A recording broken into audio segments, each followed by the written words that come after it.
I'm going to find the center of mass of a thin, uniform rod, like this meter stick. I'll hold it on my fingers and slide my fingers closer together, and they're going to end up at the center of mass. For a uniform rod, like a meter stick, that's the center of the stick. Let's try a non-uniform rod. I'll use the same trick, and my fingers will end up at the center of mass. That turns out to be the point where the object balances. This doesn't just work for one-dimensional objects. It also works for two-dimensional objects, like this triangle. I'll hang it and drop a plumb line. Now I'll hang it from a different location.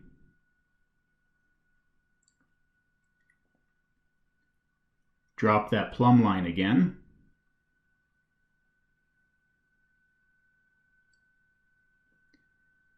And we'll do one more point just to make sure. And we'll see if there's something special about the point where these plumb lines intersect. I'll try to balance the object at that point.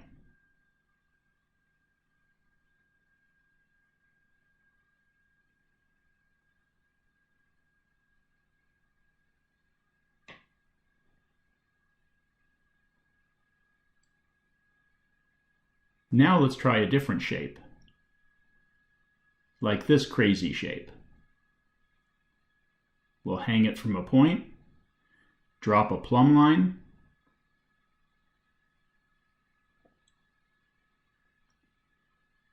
I'll hang it from one more location, drop that plumb line, and we'll see if we can balance this object at the point where those plumb lines intersect.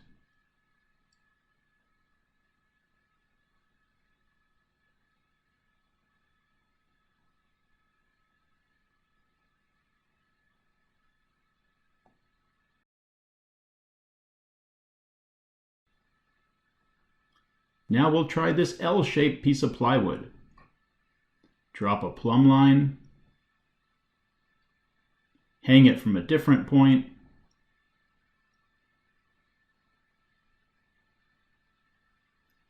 drop that plumb line again.